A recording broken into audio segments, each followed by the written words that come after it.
Horacio Badaraco. 1901-1946. Autor, Osvaldo Bayer, El Porteño, 3/85. Horacio Badaraco nació el 14 de marzo de 1901 en Buenos Aires, y vivía en el barrio de Congreso dentro del seno de una familia que, de constructores de barcos, pasaron a formar parte del estatus de banqueros. Desde muy chico comenzó a interesarse por la cultura anarquista. A los 11 años sus padres siempre lo sorprendían en la librería Perlado, hojeando los textos vinculados a la literatura anarquista. A los 14 años, mientras espiaba a los anarquistas que se reunían en el Café Gaumont, también en el barrio Congreso, el dramaturgo Rodolfo González Pacheco lo invitó a debatir y formar parte de aquella mesa. El mismo Pacheco fue el que le propuso escribir en la obra, cuando solo tenía 16 años. La repercusión de sus escritos hizo que Badaraco fuera el redactor de aquel vocero anarquista. En esa marcada adolescencia, Badaraco no solo se limitó a escribir para los anarquistas. Comenzaron sus tiempos de acción. Los ecos de la Revolución Rusa habían dividido al movimiento anarquista en dos partes: los que seguimos firmes en nuestra utopía de revolución en libertad, y el bloque de anarcobolcheviques, que eran los que expresaban su apoyo a Lenin. El contexto local estaba teñido por la sangrienta represión, impulsada por el gobierno radical, del movimiento obrero, y por el sector parapolicial, la Liga Patriótica Argentina. Un hecho que marcó a Badaraco fue la represión militar que encargó Irigoyen contra los obreros huelguistas de la Patagonia. El hombre fue uno de los que más se agitó para que se ayudara a los trabajadores que habían sido abandonados a su propio destino.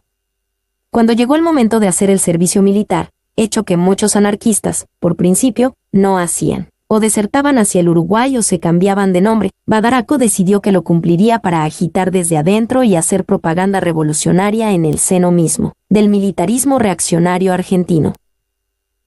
A finales de 1923, frente al cuartel de Palermo, donde Badaraco era recluta, un anarquista alemán, Kurt Wilkens, mata con una bomba y 7 disparos al coronel Varela, represor en la Patagonia.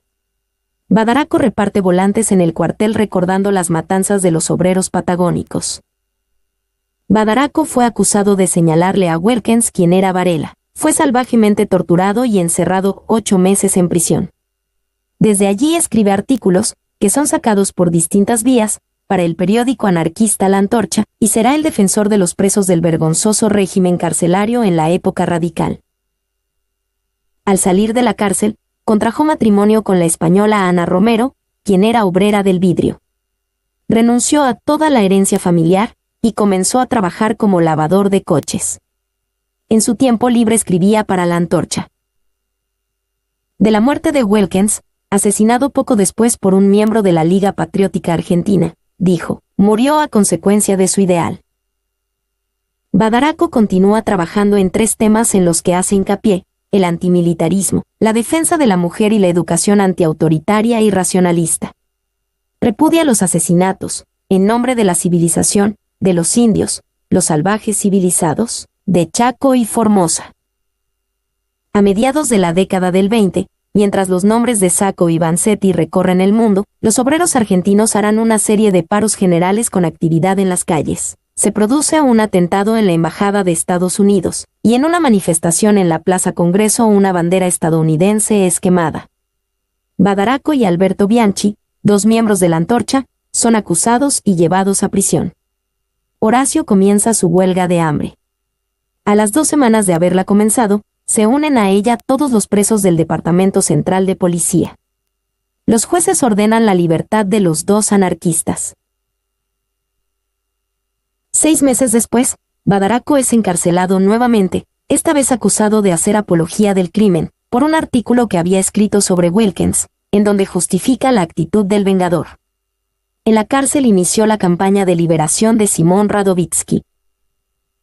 La división de las izquierdas fue un punto preocupante para Badaraco. Cuando se instauró el golpe militar de Uriburu, en 1930, el movimiento obrero estaba dividido, y se preocupaban más en acusar al hermano de ideas que luchar contra el enemigo común.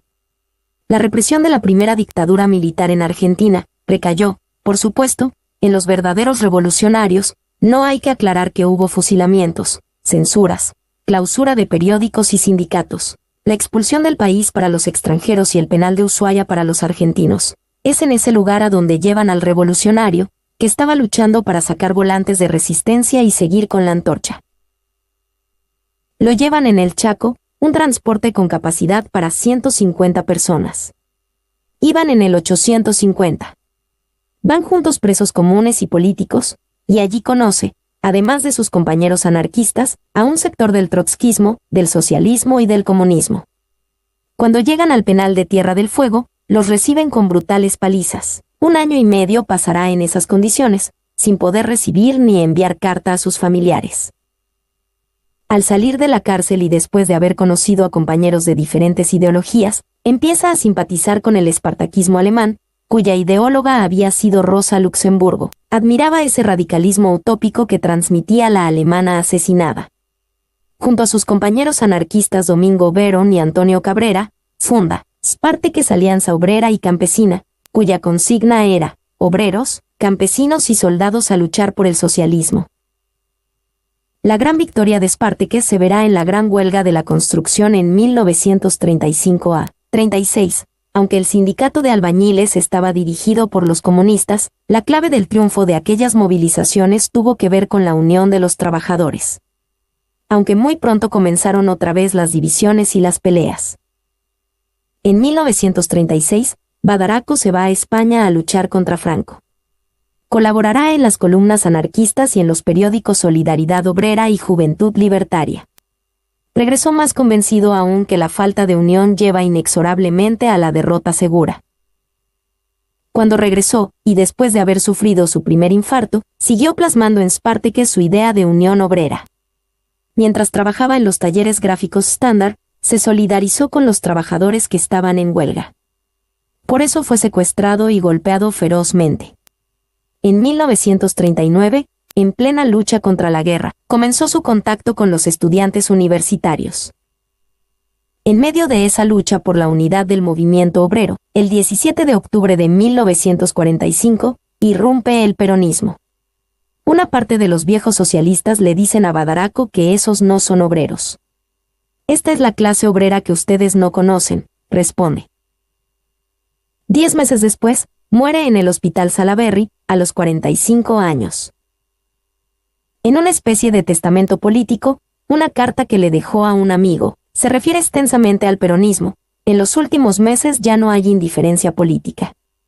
Casualmente el peronismo y el triunfo del peronismo es el castigo por nuestras insuficiencias en materia y en vida política.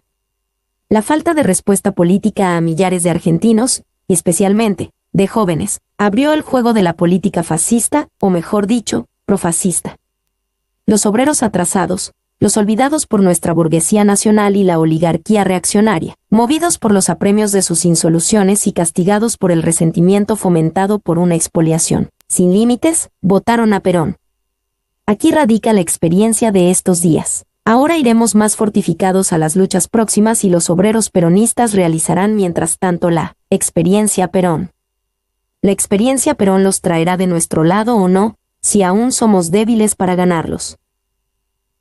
Perón tendrá todavía carne de cañón para la guerra de los imperialistas.